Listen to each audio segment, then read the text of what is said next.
Hello, everyone, and welcome to the Neo on MMA podcast, talking about PFL playoff time and UFC Nurmagomedov. Wow, that was botched versus Cory Sandhagen, which is we'll talk about the card in more detail in a second. Let's just get the PFL stuff out of the way and let's get the gambling stuff out of the way. I am going to be talking about fight odds, who I think is going to win, and even who I'm going to bet on. I do bet on fights. However, something that I always feel the need to say is that betting on MMA fights, and I would honestly say sports in general, but specifically betting on MMA fights, is not some way to get rich, to find financial freedom, whatever. It's just a little bit of extra spice.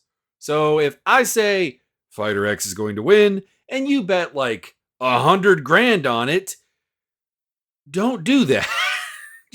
Just don't do that. Bet what you can afford to lose, and let's move on to the PFL stuff.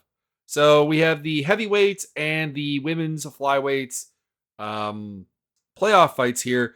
We got Dennis Goldstoff versus Tim Johnson. I'm going to go with Dennis Goldstoff, but like, admittedly, Tim Johnson is like a durable, like wrestle boxer test that like I'm not entirely sure we've ever really seen Goldstoff beat. Like, if I look through here, it's Thiago Santos, Linton Vassell. I guess Jordan Heiderman is like kind of the same thing, but like a way worse version of it. Jorgen Castro, Cesar Mutanch, Maurice Green. Like, these are not Tim Johnson kind of guys. And the closest to being Tim Johnson is probably like Anti Delia, who beat him back in 2021. So there's a chance there, but like Goldstoff has looked really good in the tournament. Like, he looks like he's really put some things together and taken some next steps. He is the taller fighter. I'm pretty sure the rangier fighter, if I'm not horribly mistaken.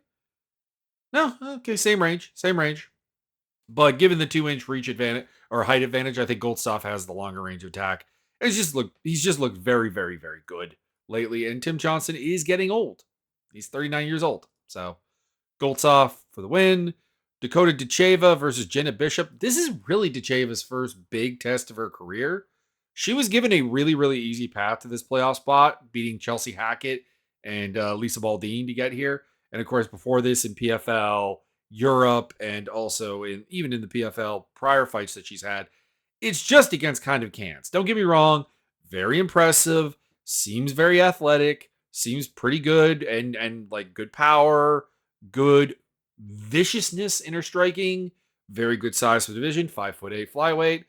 But yeah, Jenna Bishop does represent by far the biggest challenge that she has ever faced in her career.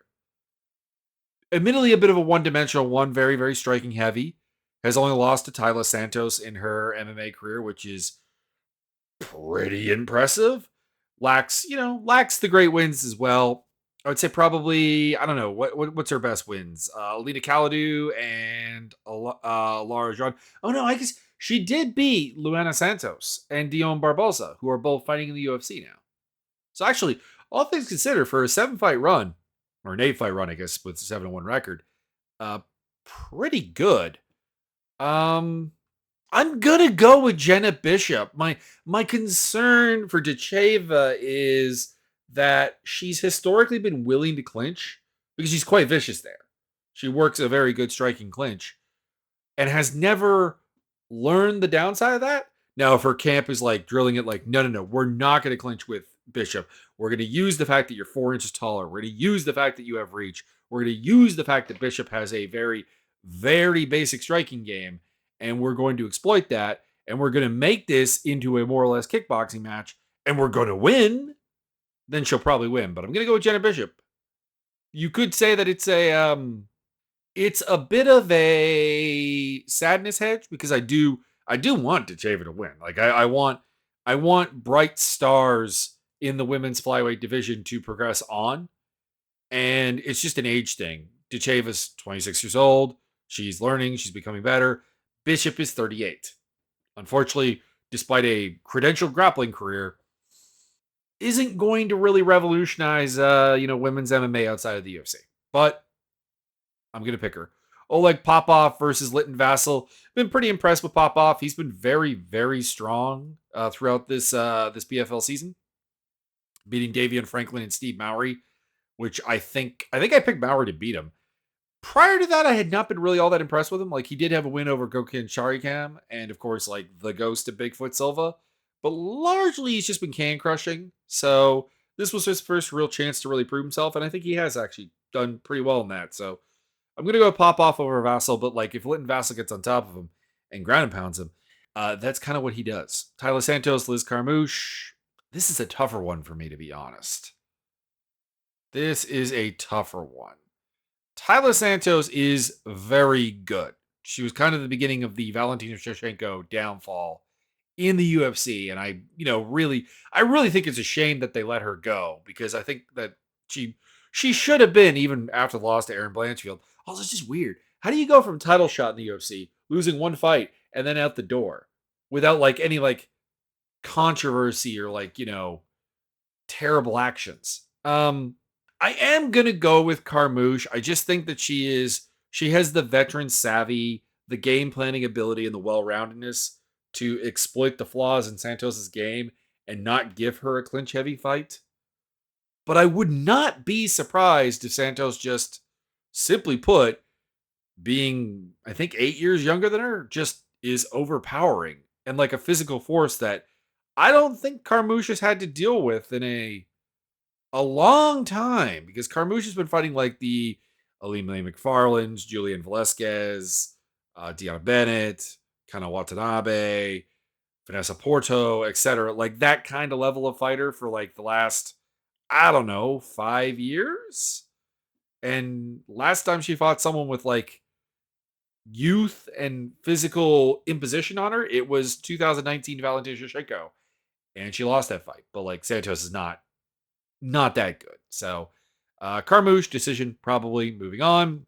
Tyrell Fortune versus Sergey Bilosteny. I still believe in Tyrell Fortune. He's a fantastic wrestler and athlete, and as much as things have not come together like I would wanted, the loss to Linton Vassal, the loss to Tim Johnson, I'm gonna take him over Bilosteny, who I was not impressed with coming into PFL, but he did beat Blago Ivanov, so there you go. But he's lost to Fortune before, back in Bellator 294 last year. So I got to go with him. I do not know much about this undercard section here, to be honest. We have some very, very unexperienced fighters. So we have 4-0 Alexei Pergandi versus 4-2 Daniel Boley. I'll go with Pergandi, but I don't really know him like at all. And let's see here, 6 foot tall, 145er, just kind of can crushing up until now. I don't know. He's undefeated. We'll go with him. Cody Law versus Zachary Hicks. I am going to go with Cody Law. Sergio Casio versus Derek Saunders. I'm not familiar with Saunders. We saw Casio recently in a PFL show. I'll give Saunders credit. He's got 4 losses, but they're to Luis Pena, Terrence McKinney, and Jonathan Pierce. It's not actually terrible, but there is a distinct lack of like good wins. So we'll go with Casio, who looked pretty good last time out. Jaleel Willis versus Anthony Ivy. Jaleel Willis. Kevin Peace versus Nick Meck. I am not familiar with either of these individuals. They have good-looking records. Nick Meck is 5'10" welterweight. That's a little short. Lost a majority decision to JP St. Louis, but otherwise has beaten not much. Not much. And then Kevin Peace is a 5-0 undefeated fighter with wacky hair. Doesn't have a height or a reach listed on Tapology. That's never amazing. He's beaten really raw fighters. I don't know. I have no pick. I knew nothing about those fighters. Valentin Moldavsky pulled off of this card. I think he was in the playoffs against Popov. I was gonna say I didn't think Linton Vassal was in the playoffs, but apparently Moldavsky got hurt. That explains that. So let's move on to the UFC here. Cory Sandhagen versus Umar Nurmagomedov, the main event here. And I'll be cheering for Cory Sandhagen. I'll be cheering for him really hard because he's one of the few fighters that I actually really like as like a person. Seems like a someone I get along with really well. There's a lot of deep thinking there. There's a lot of good game planning also to his game. And outside of being like freakishly tall, 5'11" at 135, he's not like super athletic, and that means that everything he does has to be like analytically correct and so on, which I really appreciate. He's a guy who will wrestle when that makes sense, and also will do things just to kind of put people off and break rhythms and stuff. I really like it. I really want to see him fight for a title. I have to take Umar Nurmagomedov though. I'm inevitably going to not cheer for Umar, probably a lot, because this is the unfortunate curse of being a Dagestani fighter, is that there may be absolutely nothing that I object with about the fighter. I know nothing. Umar seems fine. And as a fighter, he is quite good. I really believe that like his wrestling and combat sambo background is very impressive, and he can strike. He has none of the usual like worries you have about grapplers learning to strike, where they have like just bad mental instincts, or they don't they don't thrive in it. We kind of saw this with Leon Edward. No, Edwards is not a good example. Who am I thinking? Mokaev. It would be a perfect example where like it's not that you like Mokaev is a bad technical striker. I mean, he is, but like the issue is that like there's that fundamental discomfort with exchanging for long periods of time. Umar does not have that. Umar is game to throw down. It seems without any real problem, and seems to pick up like ideas and techniques really, really well. But there's a fan base that comes with the Dagestani fighters that is just annoying on Twitter. It's just just absolutely annoying about like superior race and so on, and the tendency to just hype up anyone that has their Madoff name or the Magomed name or anything like anyone that comes out of there. We've got a ride, woo! Like Umar's already being talked about like as the best bantamweight in the world, and there may be a time when that becomes appropriate, but everybody, his best win is a 35-year-old Ronnie Barcelos and Nate Maness, who just got cut from the UFC. Well, not cut, but not re-signed by the UFC. Although apparently they might be re-signing him, probably because of the antitrust lawsuit stuff heating up again. That makes it probably a good idea to keep fighters happy. And probably somebody in the legal department brought up the idea of like, so why are we getting this anti stuff on social media with this Nate Maness kid who we didn't re-sign? Why did we not re-sign him? Because his last fight was kind of dull, and we don't like 125. Well, you might want to re-sign him because it'll look better politically and legally if we don't have this like controversy brewing. But Sandhagen asks a lot of questions of him. He is a taller fighter, which outside of Manus, that's something Umar has not really fought. And Manus is very bad at using his reach in positive ways because he likes to fight kind of in close boxing style. And it's why Umar was able to just kind of take him down repetitively and control him. So, we didn't get a lot of questions answered there. So that's the thing. Sandhagen, the mental aspect of the game with the game planning, the creativity as a striker, the ability to adapt and improve as a fight goes on is something Umar has not faced, in addition to the height. But I just kind of see this a little bit more like the Peter Yan fight than anything else that we've seen from Sandhagen, where like you have somebody who is good, physically a bit of a freak, again, picking up the striking very, very quickly, plus a dominant wrestling game. We have seen Sandhagen out wrestled before and kind of dummied in that regard. I think specifically you can think of Aljamain Sterling did it. You could also think of, I guess Sterling is kind of really the only one, isn't it?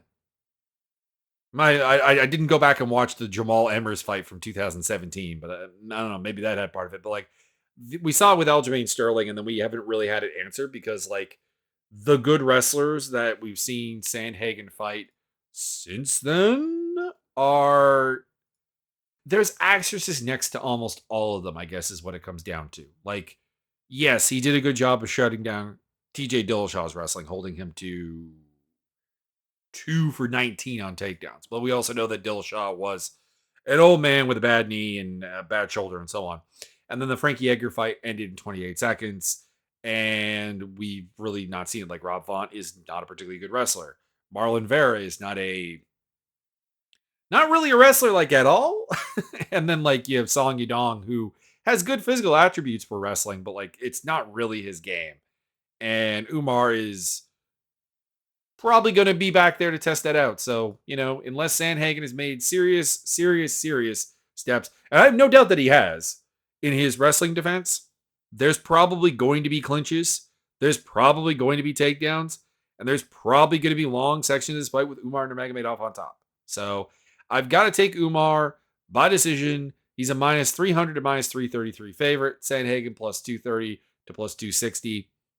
Tempted to put something on Sandhagen just because, again, the jump from 35-year-old Ronnie Barcelos and Nate Maness to Cory Sandhagen, top contender in the UFC's bantamweight division, top 5 fighter in the world at this weight class, is pretty damn huge. But it does feel like a stylistic matchup that Umar should be able to do. And, let's be honest, there's probably a reason it was chosen by the UFC for that big step up for Umar Nurmagomedov. Middleweight bout, Shara Bagomedov versus Michael Oleksiejczuk. I will freely admit that this might be my dislike of Shara, like as a person and as a fighter. Honestly, it kind of goes hand in hand, to be honest. But I am picking Oleksiejczuk here, and I know he's the underdog, plus 195 to plus 210.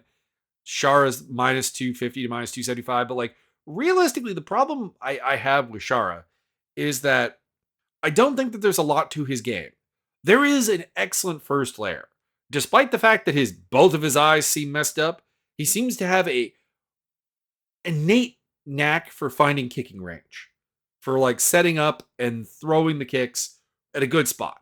He seems to have that. But there's nothing I've seen from him that makes me believe that he can readjust that range over and over and over again throughout a fight. And Oleksiejczuk's going to make you do that unless you can just kill him.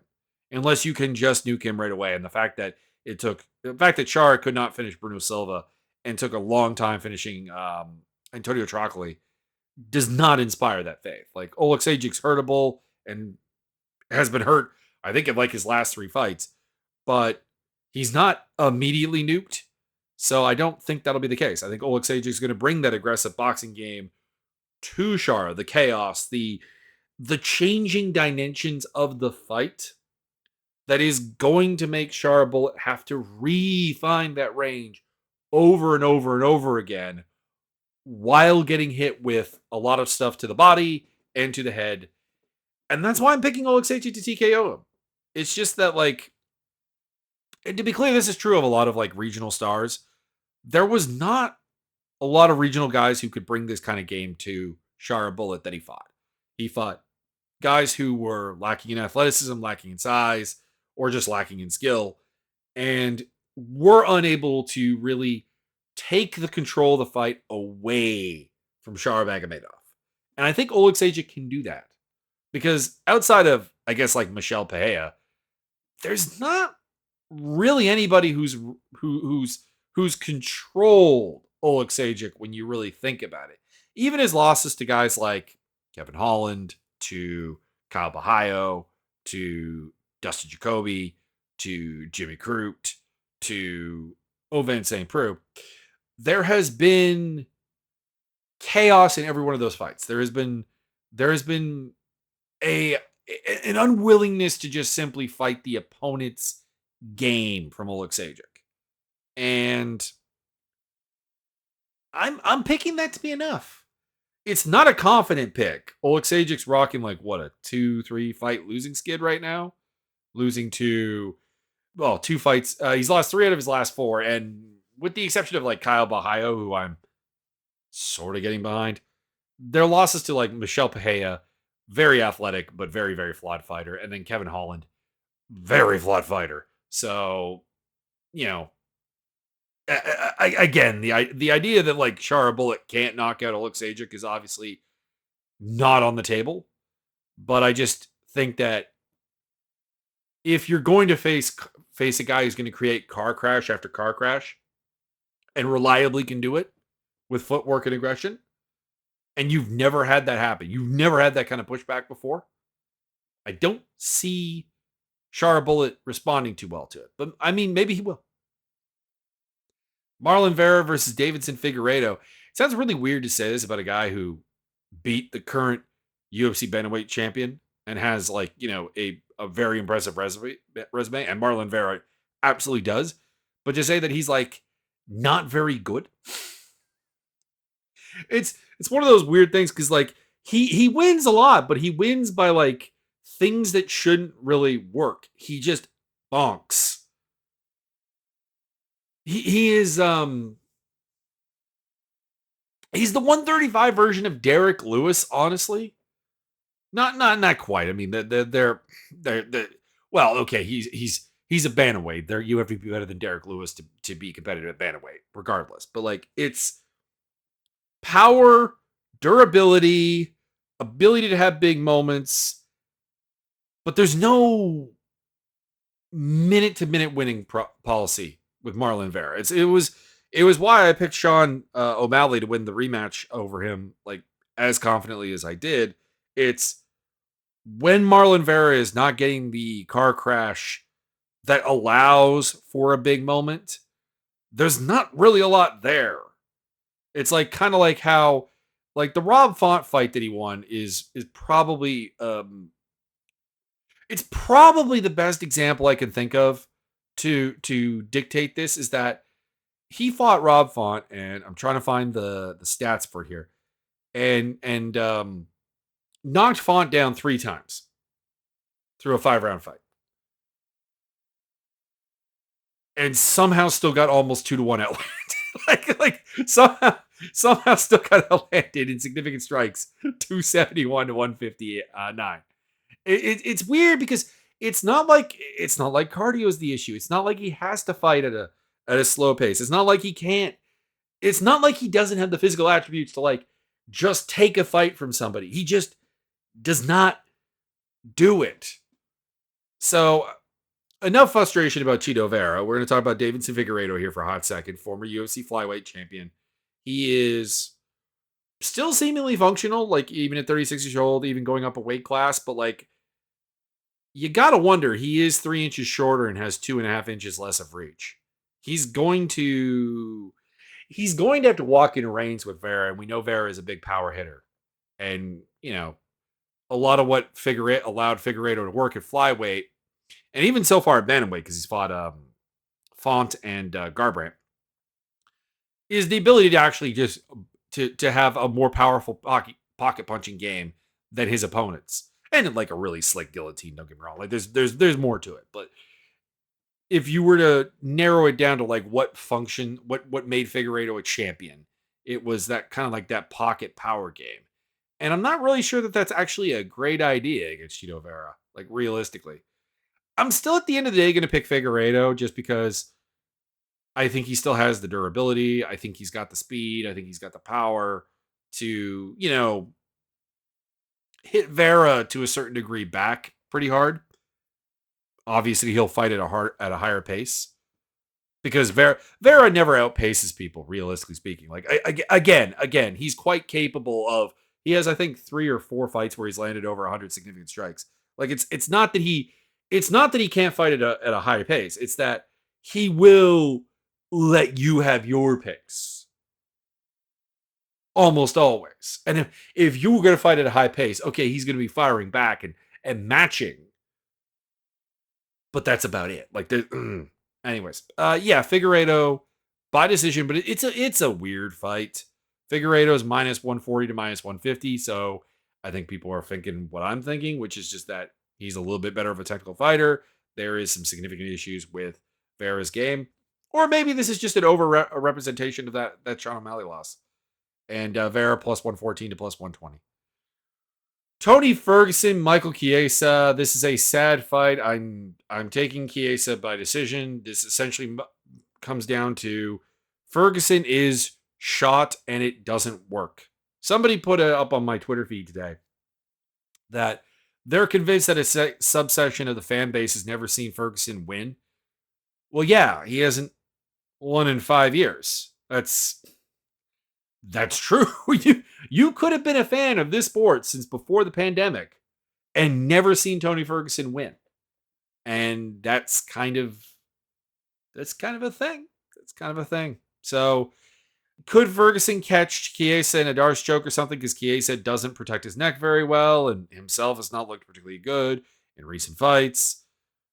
I suppose, I'm not going to pick it.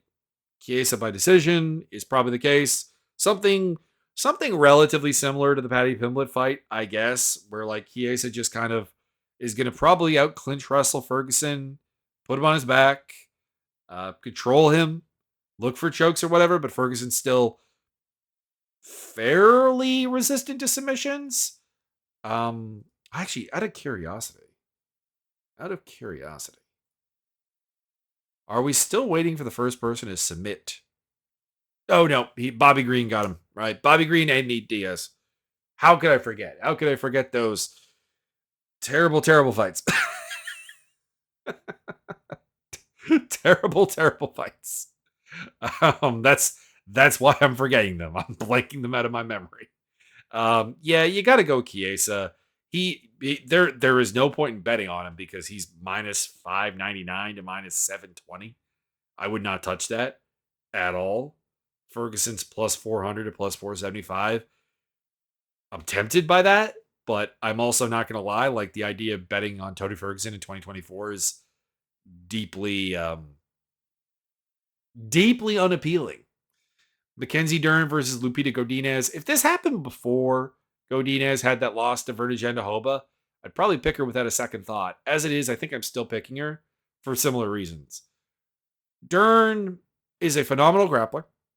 She can be a very physically imposing fighter. And I appreciate her bravery and mental toughness. But she is a bad striker and a bad takedown artist. And it's really, really hard to imagine. It's really, really hard to pick her as a result of that. Because Godinez is a good wrestler. She's hard to take down. Even Jandiroba had to be very, very persistent about it. And if Dern can't get the fight to the ground, like, how does she win? And again, the risk is that like Jandiroba was able to get her down and was able to make that a pretty wrestling heavy fight despite going 2 for 9 on takedowns. So Godinez still doesn't have the ability to just like kind of make a thing a dedicated to striking match. So that does worry me, but I'm going to go with Loopy. I don't feel great about it, but it's a stylistic matchup that really, really should work for her. She's been working on her striking. It's been getting better. It's been slowly becoming its own thing rather than just a built on, tacked on element of her wrestling. And against Jandiroba, she did try to work the game plan that I'm asking her to work here. She also did against Tabitha Ricci. So she knows the game plan. It just has to be sharper, better, with a little bit better footwork against Dern, and it could work. So I'm hoping she puts that together. The other thing is, I guess there's not really a way I see Godinez finishing Dern, so Dern will have 15 minutes to try to, make submissions happen. But she herself is 1-3 in her last 5 or last 4. So Godinez by decision. Dern is the favorite, minus 120 to minus 135. Godinez minus 103 to plus 110. Joel Alvarez versus Els Brenner. I like Brenner more. I'm a sucker for hard-nosed grappler who knows how to strike and, just is going to kind of just be there. Like I'm not going away anytime soon. But that tends to not really be the way you beat Joel Alvarez. Is it Joel or is it Joel? I don't know. I don't know how the Spanish do the J thing. We'll just go with Alvarez. Alvarez is number one, a physical freak, 6'3", 77-inch lightweight. Has missed weight twice, but has made it a couple of times lately. So, as much as I think he probably really is a welterweight, he's making the weight, and there's not really much I can say about it. He has power. He has the limbs to hit from odd angles and lock on submissions in a broad array of forms, particularly front headlock submissions are his bread and butter. He is, I don't want to say a good striker by any means, but like the size and the physicality of him makes up for the fact that he's a bit of a sloppy technician. And it particularly showed up against like Damir Uzmagulov when Damir Uzmagulov just kind of like locked him out of the fight, just like completely neutralized him. But like almost everybody else, except for Arman Saryukian, has just found him to be too physically imposing. And as much as Brenner is a tough dude, there's no one I can point to that he's beaten that like remotely brings this kind of danger to the table. So I'm going with Alvarez by TKO. I know that it's risky because Alvarez, with the amount of weight he cuts and the fact that almost all of his stoppages come relatively early in the fight, has a questionable gas tank, but we've never seen that actually be really turned against him because like even the Ismagulov fight was not about him fading out of the fight. He was never really in the fight. He was just kind of locked out of it in a way that Brenner can't do. Brenner doesn't have the physical attributes or the technical neutralization that is required to make that happen. So Alvarez by TKO, but go Elves Brenner. Alvarez is a minus 185 to minus 210 favorite. Brenner is plus 150 to plus 165. Alonzo Menifield versus Azat Murzakanov at 205. I like both of these fighters. Menifield actually went from being like a guy who I figured was just going to be a meathead slaying and banger when he showed up to like somebody who actually seems to have like ideas for game plans and like a relatively diverse skill set. Like he will wrestle when it suits his game. He will fight from the outside when it suits his game. He will pocket. He will be the clinch guy when it suits his game. Normally it's that because he's just 6 feet tall, but he does have a 76-inch reach. So I guess he does have a reach that is pretty 205-ish. And I like Murzakanov. He's a 5'10", 205er, which caps him, obviously. Also came to the UFC relatively late into his career. He's 35 years old now. And he's remarkably dynamic and powerful and explosive as a striker. He's got a wrestling background that he doesn't honestly really seem to use. He just kind of seems to use it to like stay on top. Or pardon me, keep things standing. So that's interesting. I kind of think that this is going to be like basically a kind of decided by like the first couple of clinches. Both of these are guys that are used to like being strong despite Murzakanov's size and able to be the unmovable object to the other person's stoppable force. and I think that's going to be where this is going to be really defined. That being said, I think Murzakanov is the bit sharper technician overall. I think he's a little bit better of a striker, a little bit more refined, a little bit more consistent. And his clinch game is more technical, whereas Menifield's is kind of just bullying. And I would think, given that we've seen Murzakanov fight someone like Devin Clark, that there isn't really that much of a chance of like him just getting bowled over in the clinch. Really? So Murzakanov is very, very durable, very dynamic, gives different looks, adapts well during fights, and fights well towards the end of them.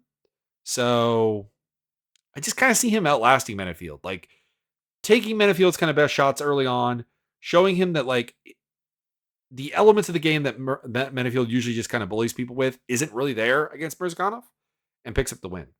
Murzakanov is a minus 200 to minus 225 favorite. Actually, kind of happy about saying that. I mean, I'm always happy to profit off of like fighters who are a little bit lesser known and pick up some underdog odds. But I appreciate the Murzakanov respect here. I like that. It's nice. And Menifield is plus 163 to plus 180. Muhammad Yahya versus oh man, I can never get his name right. Fernandez. We'll just go with the last name. Um, Yahya is a can by UFC standards. He was brought in basically to lose to Trevor Peek, and he did. He's not particularly good at anything. He's not a particularly good athlete. Like he's got a decently well-rounded skill set. He's got cardio. He's reasonably durable. He fights pretty hard for like 15 minutes when you give him the chance, but like there's just no wow factor to him. And there's no super deep technical aspects to him either. Like there's just nothing that should lead to wins in the UFC. And Fernandez, I have significant questions about like the depth of his technical game, how gapped his skill set is and everything, but like there is that wow factor of physicality. There is that explosiveness, that power, that speed that the UFC is obviously very very excited about because I want to say this is one of the fighters that like Dana White was really personally pumping up after he got signed. Could be wrong. But then he lost to Mark Diakese. There's no shame in losing Mark Diakese, but I think it showed up like a couple of like lackluster elements of his technical game. Still, he's a finisher. He's a guy who will win through kicks to the body, kicks to the head, big kicker, big puncher. Has a grappling game, has an armbar submission against Evandro Barbosa back in 2017 and one back in 2014. So like, he can grapple. And like I said, Yaya's just not very good. So Fernandez by TKO. The odds are, however, a bit ridiculous. Fernandez is a minus 360 to minus 400 favorite. Yaya plus 260 to plus 310. So I don't know. I don't feel comfortable betting on Yaya. So I'm gonna stay away from it. But that's a wide enough line that like Fernandez hasn't really earned. Shamil Gaziev versus Dontel Mays is a heavyweight fight that it's the classic. Gaziev is by heavyweight standards, decent athlete with good coaching, but also seems to have like a lack of cardio and a lack of ability to push back when things aren't going right. See the Jairzinho Rosenstruck fight as a classic example of this, where just kind of kept trying to do the same thing over and over and over again, and it was like never working. And it's like you need to do something else. And Mays is a pretty good athlete. He's at a good camp, but seems to be incredibly not well coached and is heavyweight tough. So there's a version of this fight where Gaziev just kind of nukes him early, similar to what he did to Martin Budai. Like that's on the table. There's a version of this fight where he just kind of outgrinds him, like Rodrigo Nascimento or Augusta Sky or Hamdi Adel Wahad, although apparently with Hamdi Adel Wahad, who's like got his second suspension for PEDs, slightly chemically assisted. And there's a door 3 where Mays doesn't get nuked and Gaziev can't really grind him out, and Mays wins a decision probably because like Gaziev does seem to be fairly tough. Like he did get his butt kicked by Jairzinho Rosenstruck for 25 minutes, or pardon me, 20 minutes, and retired in the 4th round. So I don't know. I guess I don't really see Mays finishing him. I'm going with Mays by decision. Gadziev is a minus 230 to minus 248, 58, pardon me, favorite, or Gazeev, pardon me. And Mays coming back at plus 186 to plus 210. I don't feel good about picking Mays, but like if he's going to get underdog odds, I'm going to play them. Guram Kutataladze versus Jordan Vucenic. I'm pretty excited to see Jordan Vucenic get signed here, but he's coming up to fight at 155. He's really a 145er. He's fought at 155 before, but like his style doesn't like benefit from being the smaller man. It's not a speed or quickness based style. It's kind of a power grappling game. And if Mateusz Gamrot can't put that game together against Kutateladze, I don't see Vucenic being able to do it.